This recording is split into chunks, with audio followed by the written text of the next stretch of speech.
Globo Esporte. Tem aí, não tem ninguém? Globoesporte.com. Você? Então vamos lá.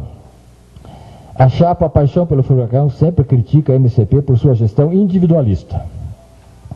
Em diversas oportunidades, o senhor mesmo, eu, né, disse que os diretores e gerentes de futebol não tinham tinta na caneta e que todas as decisões eram suas. O senhor sempre teve uma formação democrática, mas agora recebe críticas indiretas de seus dois ex-vices, Forné e Fadel. O que o senhor pensa a respeito?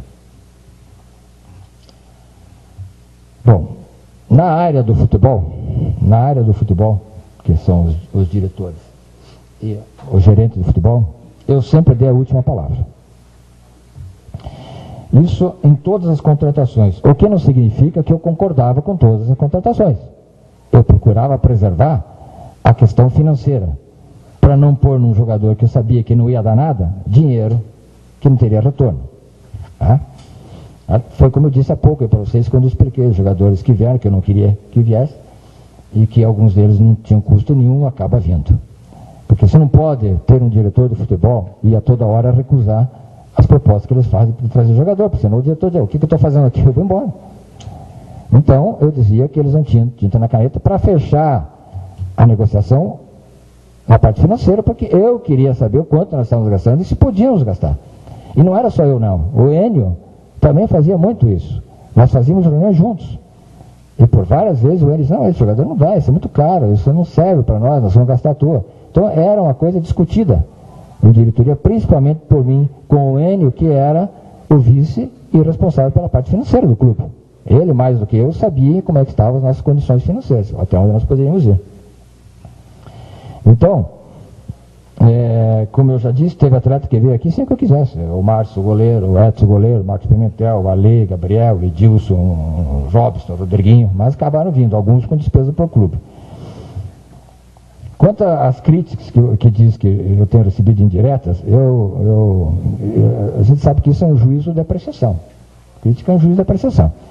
Eu, em relação à imprensa, por exemplo, nunca contestei uma crítica, porque é da essência da democracia, da liberdade de expressão e da liberdade da imprensa, vocês criticaram como bem entenderem. Eu já contestei informações passadas por vocês que não correspondiam à verdade. Uma vez eu falei até uma aqui para o Jairo está aí. Uma informação qualquer que ele deu que não era verdadeira, eu liguei para ele e ele admitiu que não era verdadeira. Mas informação crítica eu nunca contestei, porque é um critério subjetivo. Você acha que está errado uma determinada coisa, eu acho que está certo, eu acho que o Pedro joga bem, eu acho que joga mal. Então, isso eu nunca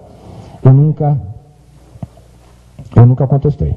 Então, essa questão de crítica não é nada mais que um juízo de apreciação. Mas eu não tenho essas críticas como críticas indiretas, porque essa história de crítica indireta não existe. A crítica é sempre direta. Como direta está sendo a minha resposta agora, sem subterfúgio. Né? Estou falando exatamente a realidade e o que eu penso. Independente de ser companheiro meu de diretoria, de ser o treinador meu amigo, não ser meu amigo, do jogador, eu estou falando aquilo que eu penso. Então, sem crítica indireta, é direta mesmo, sem subterfúgio. Eu sempre me reuni com nossos companheiros de diretoria para tomar decisões. Agora mesmo disse que muitas vezes o N, que era o financeiro, era contrário e eu acatava. Então não tem essa história de que os demais não participavam. A exceção foi o caso Santiago Morro, porque eu pedi para o Alfredo que não revelasse para não haver especulação com terceiros clubes que queriam o Morro. A minha posição no clube, como diz o próprio site da Globo Esporte, sempre foi democrática. Eu prefiro não usar o termo transparência. Essa história de transparência é uma grande bobagem, que transparente é vidro. O resto é verdade ou não é verdade. Então não tem minha transparência, não tem transparência. É a verdade.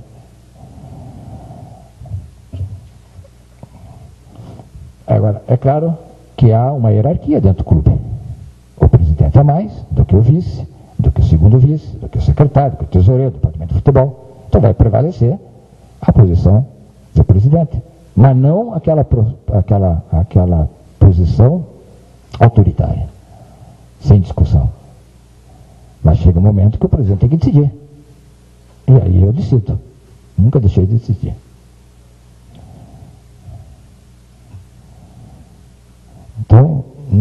você pode dizer que seja eu centralizador, porque eu não sou centralizador.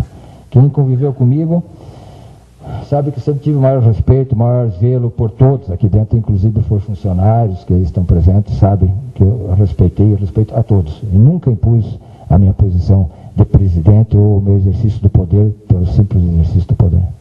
Isso não me cativa, não me atrai e não me envaidece absolutamente nada. Eu exerci a presidência até agora, ainda tenho mais 2 dias pela frente, no sentido lato do termo. Sentido lato do termo. Tá? Nunca tive atitudes ditatoriais, nem de censura, absolutamente nada. Essa é a minha posição e é assim que eu vou ser sempre. Okay? A segunda pergunta da Globo Esporte: o senhor concorda com o Paulo Bar que faltou planejamento da diretoria, comprometimento com os jogadores? Essa questão de planejamento de diretoria é tão relativa.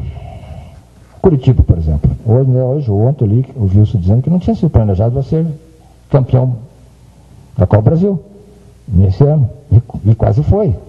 Não foi por falta de sorte. Ele merecia ter sido campeão, inclusive, da Copa Brasil no jogo contra o Vasco aqui. E perdeu. Não era esse o planejamento. Não era esse o projeto. O nosso projeto, ao contrário, era. E não aconteceu nada. Presidente, posso complementar essa pergunta? Certo. Quando falam em falta de comprometimento dos jogadores, é verdade que alguns jogadores chegaram a levar cerveja para o CT da Ju? É verdade. E nós os punimos. Quais são os jogadores? Tem imagem, tem problema de imagem, mas nós os punimos, alguns foram afastados, vocês vão ver aí que alguns deixaram de jogar umas partidas, outros foram embora. Aconteceu assim. Isso aconteceu só no CT ou aconteceu em concentração também? Não. O CT é uma concentração, eles estavam concentrados lá. Em viagem? Não. Aconteceu no CT, nós soubemos, e eles são tão ingênuos, tão bobos, que a Câmara as nossas câmeras que tem no CT filmaram tudo, e no dia seguinte eu tinha todo o histórico com as imagens de todos eles. Então é verdade, sim. Então isso aí é falta de comprometimento, porque nem todos fizeram isso, foram alguns jogadores. Houve falta de comprometimento deles. E Moro... Esses jogadores eram emprestados? Esses do fato, eles estavam aqui como empréstimo? Mas tinha um outro lá que não era emprestado não, que é jogador nosso. Que certamente, se eu continuasse, teria agora mais na frente uma punição com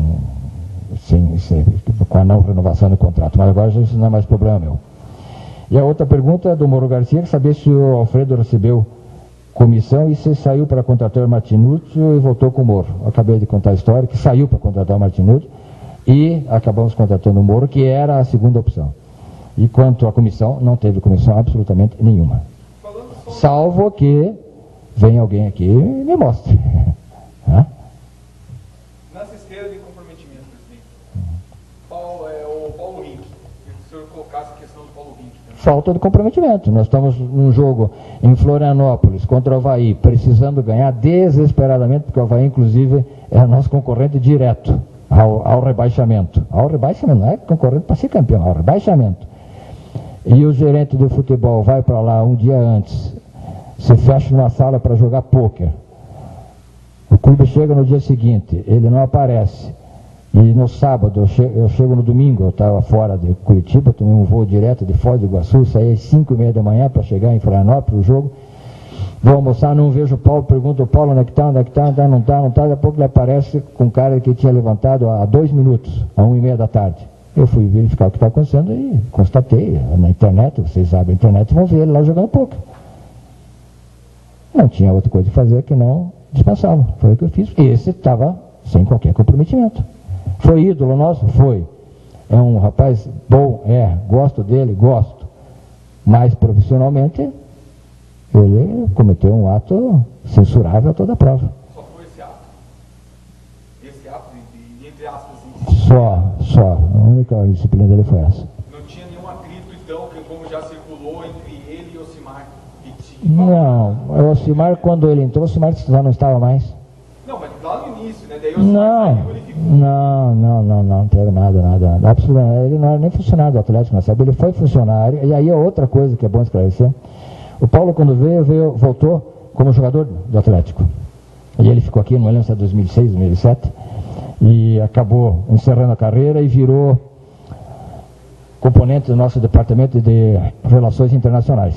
Quando eu cheguei ao Atlético em 2009, ele estava nesse departamento, e aí eu fiquei sabendo que ele não recebia do Atlético há mais de ano, nem os salários dele, do jogador, ele tinha recebido. Isso foi mais uma das dívidas que ficaram para nós.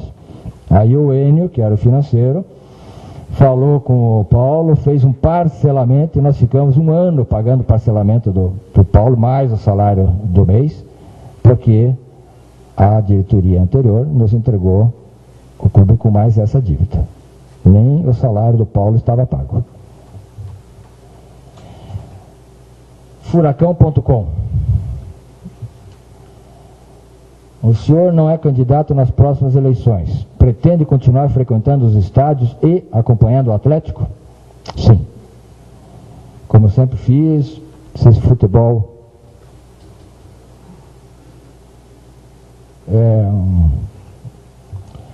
eu já estou nisso há muito tempo, desde criança. Meu pai foi presidente de clube, diretor de clube, jogador, etc. Eu me criei dentro do campo de futebol lá em Irati, acompanhava delegações, treinava, jogava lá no Irati, etc. Então esse é um traço forte em mim e eu vou continuar. Vou continuar vindo aos Jogos do Atlético.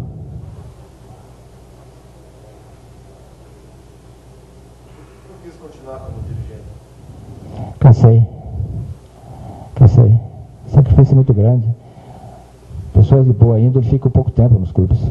Você vai ver o Dr. Diogo ser eleito, não consegue ficar muito tempo. Isso é cansativo, é estressante. Principalmente quando você tem uma oposição como eu tive nesses 3 anos. Então, mas aqui eu vou continuar vindo aos Jogos do Atlético e agora com meus filhos. Vamos outra. O Atlético ofereceu premiações especiais aos atletas nas últimas rodadas brasileiras contra a América e Curitiba, sim. Oferecemos, claro. Precisamos ganhar da América, precisamos ganhar do Curitiba, claro que oferecemos uma premiação especial. Presidente, ainda nessa linha das últimas rodadas, o senhor conversou com o Alexandre Calil? O que o senhor acha da partida entre Cruzeiro e Conversei. Vou chegar lá. Houve algum pedido dos atletas para essas premiações? Não.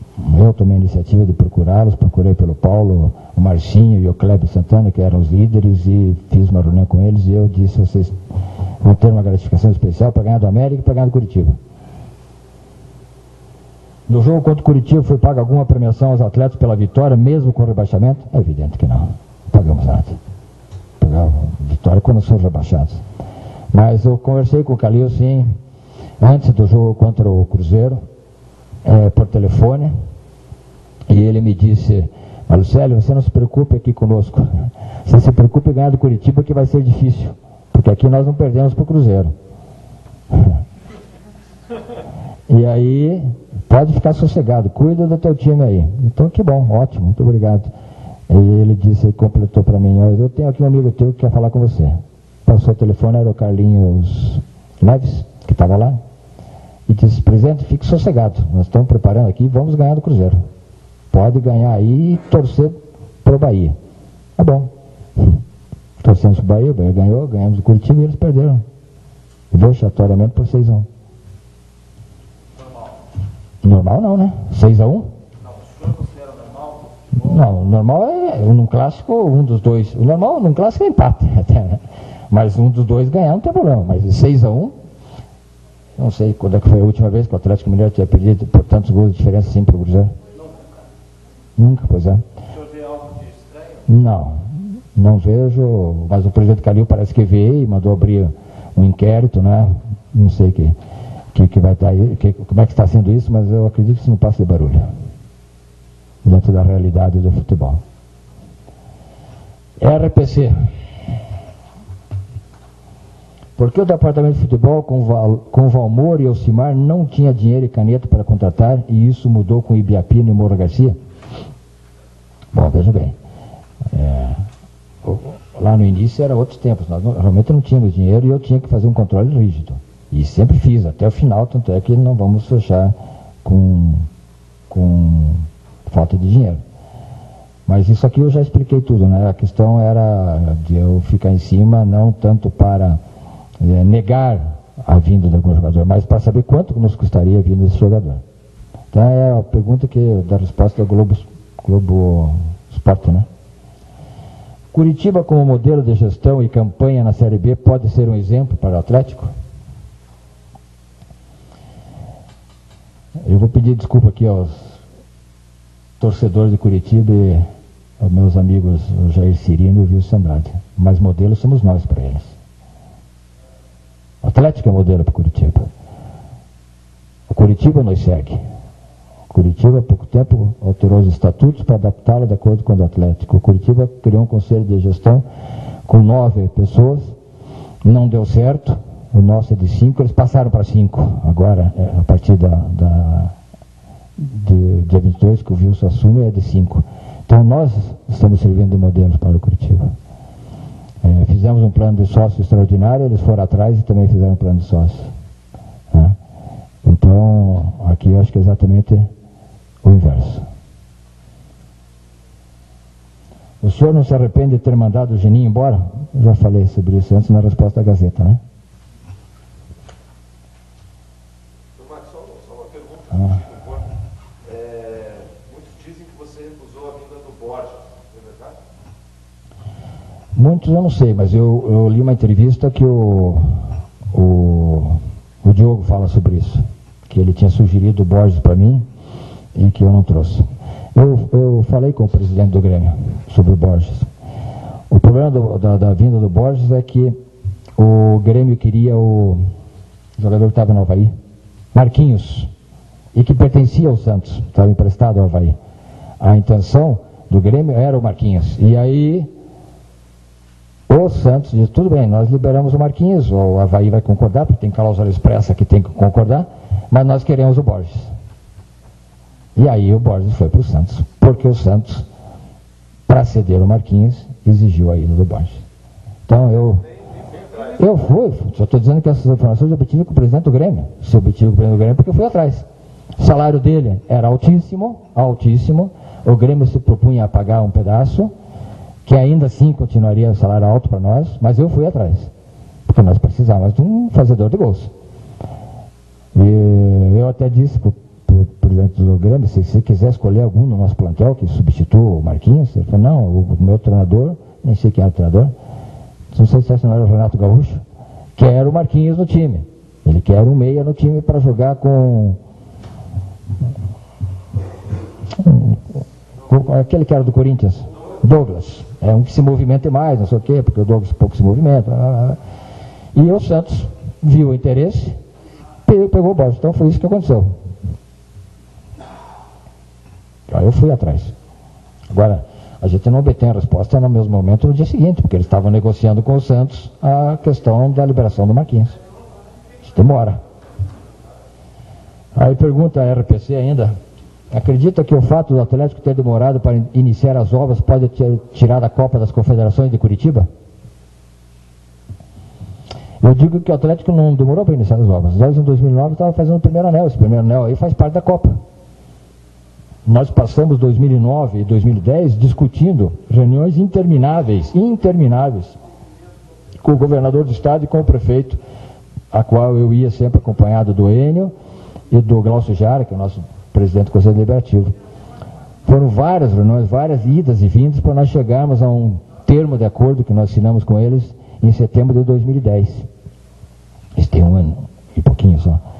E depois disso, nós tivemos que preparar todos os projetos. Vocês não sabem o que é isso, são mais de 15 projetos. Às nossas expensas, porque a prefeitura que iria pagar pelos projetos através do IPUC, voltou atrás e soltou isso para nós. E nós gastamos de setembro de 2010 até agora, 8 milhões de reais do nosso caixa com projetos. Inclusive com o projeto arquitetônico do primo do senhor Marcelo Petralha. Aqui nós pagávamos até outro dia uma prestação de 300 e tantos mil reais mensal pelo projeto, que não é barato. e que sequer foi objeto de licitação. Isso tudo nós pagamos. Então, é mentira quando se diz que nós não fizemos nada. Reuniões com o governador e com o prefeito não se faz a hora que quer. Você depende da agenda do prefeito, que tem que combinar com a agenda do governador, que o prefeito pode ter agenda livre e o governador não ter. E nós temos que conciliar isso tudo para fazer essas reuniões, N reuniões, para chegarmos a esse termo de acordo de setembro de 2010. Que a prefeitura também não cumpriu esse termo de acordo ainda, porque eles teriam que desapropriar as casas da Buenos Aires, que não fizeram isso até agora, e pelo que eu estou vendo vai sobrar para o Atlético de novo, e também. Então nós gastamos 8 milhões de projetos, do bolso, do desencaixe, do conta corrente do clube, que poderia ter ido muito bem para jogadores, para o departamento de futebol. Isso tudo saiu do nosso caixa. Então, não foi isso que fez Curitiba perder a Copa das Confederações. Aliás, a Copa das Confederações, aqui, vocês não sabem, nem compareceram à nossa reunião do Conselho, mas numa das assembleias do Conselho, o presidente da comissão da Copa disse que ele já tinha a certeza e a aprovação de que a Copa das Confederações seria realizada em Curitiba, que ele garantia isso. Está gravado aí nos arquivos do Atlético, não é, Vinícius? Está gravado aí nos arquivos do Atlético que ele disse. Ele disse que garantia para os conselheiros. Os conselheiros acreditaram nele, como acreditaram em outras coisas dele. Eu não acreditei, não acredito. Mas a Copa das Confederações foi perdida. Eu acho isso uma derrota dele. Porque ele prometeu que traria a Copa das Confederações. Como está prometendo agora que vai ter a areninha para a Olimpíada 2016, que vai cobrir o estádio, como se isso custasse 30, 40, 50 milhões de reais. Isso custa 3, 4, 5 vezes mais. Nós temos dinheiro nem para terminar o estádio, que vamos cobrir o estádio. Mas são promessas eleitoreiras e que tem pessoas que acreditam. Se não fosse assim, o Tiririca não teria sido eleito. Tem quem acredita. Agora ainda a pergunta era a pessoa: o que aconteceu durante a gestão que o senhor acabou praticamente sozinho? Ele coloca aqui: Enio saiu, Yara saiu, o Cimar, Valmor, todos que o apoiavam. O Cimar e Valmor é outra coisa, né? O Cimar era funcionário e, em função da pressão toda que vinha sofrendo, pressão política, pressão de torcida, etc., teve que sair. O que é lamentável, porque, se vocês não sabem, o Cimar está entre os 5 melhores gerentes de futebol do Brasil. Poucos profissionais do futebol têm o conhecimento que ele tem. Eu diria aí para vocês que ele, é o Rodrigo Caetano, é o Felipe Ximenes, aqui do Curitiba, é o Chumbinho, lá aqui no Rio Grande do Sul, que está lá no Nordeste agora, mais um outro. São poucos. Mas, lamentavelmente, veio aquela pecha de paranista, trazida pela oposição para tumultuar, e tumultuou, e ele teve que sair. Tanto é que nós pusemos o Paulo no lugar dele, com outra estirpe, outra mentalidade, e não aconteceu absolutamente nada, né? Então não era a presença do Cimar que estava atrapalhando, pelo contrário, ajudava e muito. E faz toda essa parte burocrática e administrativa muito bem. Tanto é que fundaram agora uma associação aí de profissionais de futebol, e ele é o presidente, o Ximenes, eu não sei, qualquer coisa na diretoria, e o Rodrigo Caetano também, que são os melhores que tem.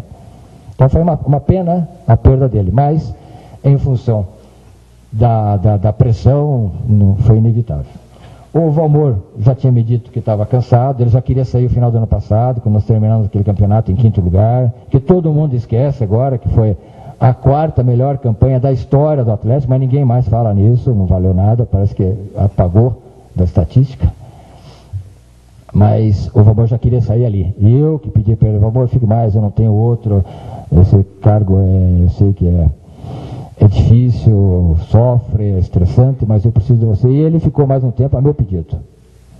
Então, dessa turma aqui, quem realmente saiu foi o Enio e a Yara. Esses dois sim saíram. A Yara não foi surpresa, porque ela já tinha antes, e aí quando você perguntou, tribuna, de 2009, eu pensei que estava se referindo a ela, porque em 2009 ela já tinha saído. Tinha saído e depois voltou. Tá?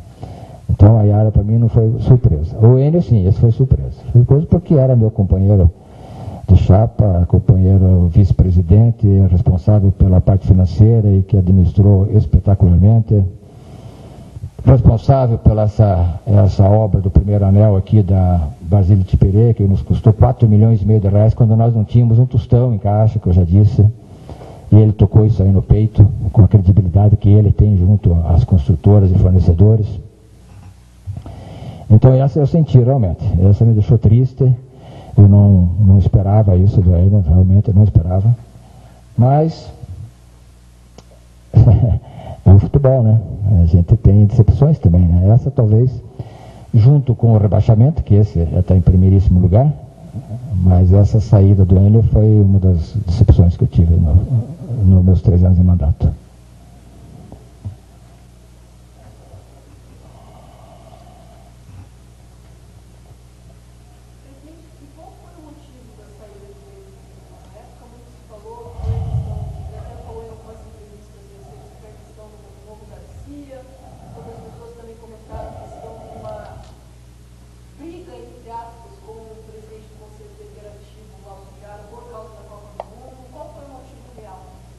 Bom, o que as outras pessoas comentavam eu não sei, Nádia. Mas o que o Enio disse para mim foi questão profissional, ele estava sem tempo. Que foi a mesma razão apresentada pela Iara, até porque a carta deles é em conjunto. Os dois assinam juntos a carta, no dia 4 de julho. Então, as razões que você está falando eu desconheço, mas a que eu conheço é a versão dele, que é os problemas profissionais que tomavam tempo dele.